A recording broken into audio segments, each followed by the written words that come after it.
The RockShox Bluto has been around since 2014. If you want an air-sprung, fat bike suspension fork, this is pretty much your only bet.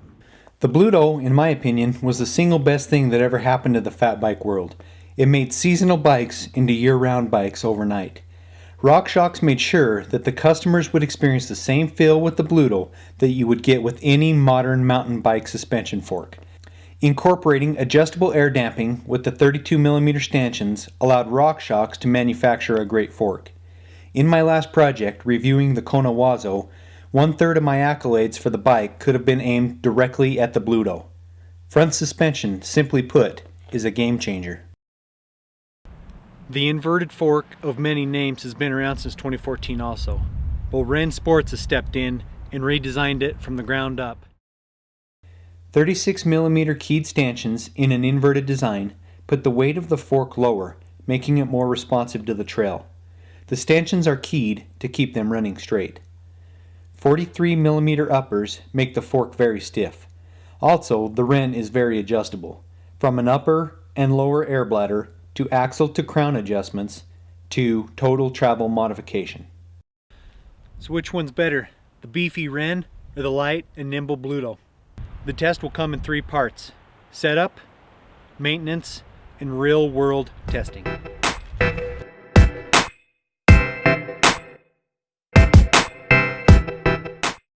The Bluto has a traditional setup that is adjustable by pumping air in the top air inlet to a certain PSI, and then adjusting the rebound damper and compression to the desired feel. It has the added feature of air volume reducers known as pucks. The more pucks you add in the air side, the steeper the ramp under full compression. The Wren has 2 air inlets, top and bottom. Put equal amounts in both to set the 20% sag, then add a couple of pumps to the top or bottom to increase or decrease firmness. Then adjust rebound dampening and compression. The Wren can mimic adding pucks by playing with the upper and lower air PSI. Both are fairly simple to set up to the factory recommendations. In the simplest terms, you add or subtract air from the Bluto until the sag is right. Then count the recommended clicks open on the rebound dampener. On the Wren, you have to add air to one or the other air chambers. Then adjust the rebound. It doesn't click, which makes it a little harder to tell how far open or closed you are. These differences are nitpicky, but they make the Wren slightly harder to set up.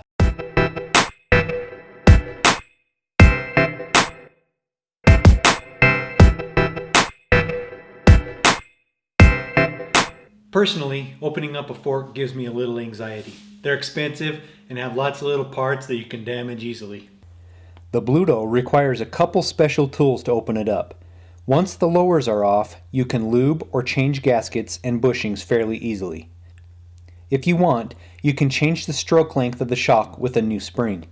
Replacement wipers and bushings are easy to purchase online.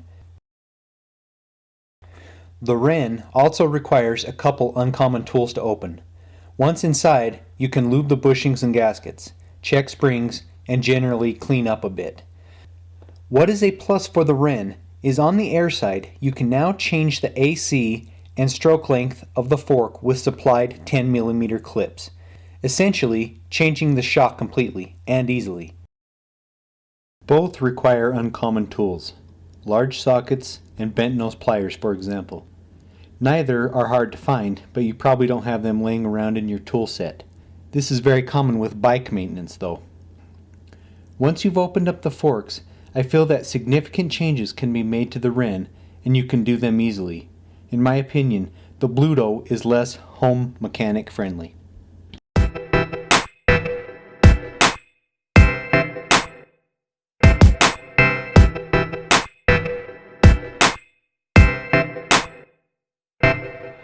The first hurdle is setting up the shocks in a comparable way.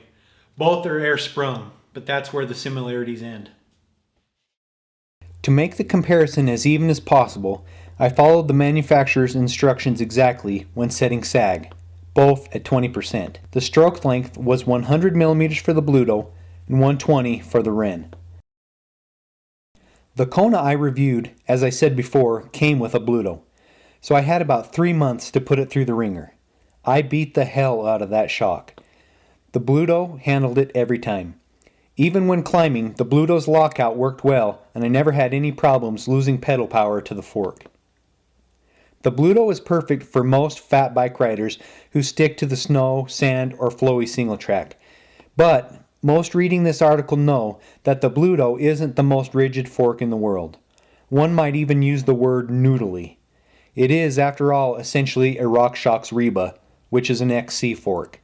The way I had it set up, 135 psi and one puck, I blew through the 100 millimeters constantly. I tried to remedy this by increasing the psi, but found that it made the small bumps much too rough. Despite loving the fork, there is always a feeling of front to back motion when hitting anything big, especially when the bike is fairly raked out like the Kona. I received the Wren about a month and a half ago and threw it on the Wazo. I tried to ride as many rough trails as I could to get a feel for the fork. Living near Moab, Utah, rough trails were easy to find. With 120 millimeters, I felt like I could take the trails as fast as I do with my full suspension bike. I even got a little attention from fellow riders wondering about this huge fork. With the stanchion guards on, the Wren looks imposing. Despite its size, however, the lower center of gravity made it super smooth over the roughest terrain. I don't know if I was lucky in setting up the fork, but it felt great from the first ride on. The fork also has a very useful lockout that made climbing a breeze. The fork is very strong and inspires confidence. Paired with a trail riding bike, it opens up a world of possibilities. Because I have a little more air in the top chamber, 7 psi, the fork has a solid middle and end stroke. Even with big hits, I never felt an obvious bottom out or jolt. The rigidity of the Wren forces it to be a little heavy. A full pound, or 450 grams heavier than the Bluto. It wasn't a huge problem for me, but it could be if you're worried about bike weight. Also, it could be very confusing to set up if you're not used to working on bikes or forks. The manufacturer's recommendations are pretty straightforward, but again, if you are unfamiliar, it could cause headaches. The Wren is quite a bit more expensive than the Bluto, MSRP being $300 to $400 more. And finally, I feel like the knowledge base is much smaller with the Wren. It could be hard to find support without sending your fork off for possibly days at a time. This last point is merely a symptom of being a new product. I think Wren Sports will grow, and I believe they would do anything in their power to help a customer.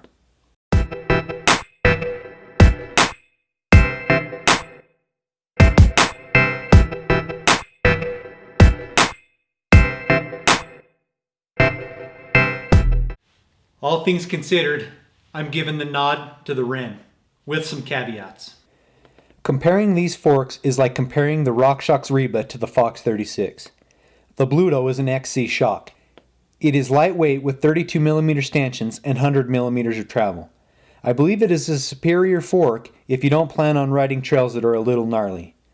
I know that my problem of blowing through the travel could have been mitigated with some volume reducing pucks, but I had to keep the test as close as possible, and again, I didn't have any more.